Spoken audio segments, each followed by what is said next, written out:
আওয়ামী লীগ প্রশ্নে আমাদেরকে সবাইকে এক হইতে হবে। নিষিদ্ধঘোষিত ছাত্রলীগ প্রশ্নে আমাদেরকে এক হইতে হবে।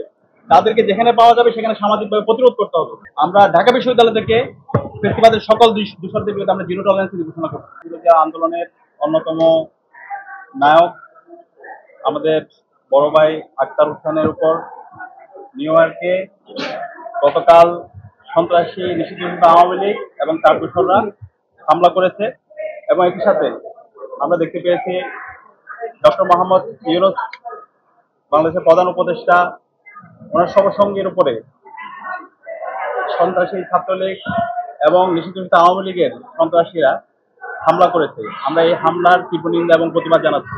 আমরা গত এক বছর ধরে জুলাই বিপ্লব পরবর্তী বারবার বলছি, বাংলাদেশে যারা ফেসিবাদ কায়েম করেছে, যারা জুলাই বিপ্লবের সময়ে গণহত্যা এবং শিশু হত্যা চালিয়েছে এবং ক্যাম্পাসে ক্যাম্পাসে নির্যাতন নিপীড়ন করেছে, পিলখানা হত্যাকাণ্ড থেকে শুরু করে গত 16 বছরে যে এই হত্যাকাণ্ডগুলো চালিয়েছে, নিষিদ্ধঘোষিত ছাত্রলীগ, নিষিদ্ধঘোষিত আওয়ামী লীগ এবং তার সকল দূষরদের দৃষ্টান্তমূলক বিচারের আওতায় নিয়ে আসতে হবে।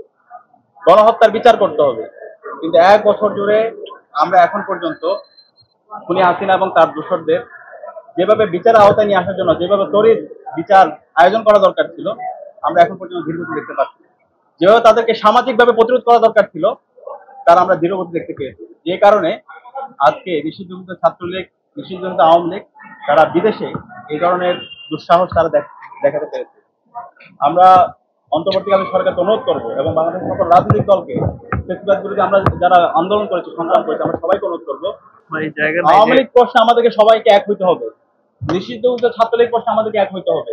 তাদেরকে যেখানে পাওয়া যাবে সেখানে সামাজিকভাবে প্রতিরোধ করতে হবে। তাদেরকে থানায় দিতে হবে। এরা হচ্ছে গণহত্যাকারী, তারা হচ্ছে শিশু হত্যাকারী। আমরা সবাই যেন ঐক্যবদ্ধভাবে এই নিষিদ্ধঘোষিত ছাত্রলীগ, নিষিদ্ধঘোষিত আওয়ামী লীগের বিরুদ্ধে সবাই ঐক্যবদ্ধভাবে আমাদের প্রতিবাদ প্রতিরোধ জারি রাখে এবং তাদেরকে, গণহত্যাকারীদেরকে দৃষ্টান্তমূলক বিচারের আওতায় নিয়ে আসে। অন্তর্বর্তীকালীন সরকারকে আমরা অনুরোধ করছি, এক বছর চলে গেছে, শহীদদের রক্ত এখনো দেয়ালে লেগে আছে, আমাদের যারা গাজীরা আছে এখন তারা হাসপাতালে বেঁচে কাটতে। আপনারা কেন এই গণহত্যাকারী এবং শিশু হত্যাকারী খুনি হাসিনা এবং তার দূষরদেরকে আপনারা এখন পর্যন্ত দৃষ্টান্তমূলক বিচার আওতায় নিয়ে আসছেন না? এবং একই সাথে আমরা দেখতে পাচ্ছি তাদেরকে বিভিন্ন জায়গায় দায় মুক্তি দেওয়া হচ্ছে।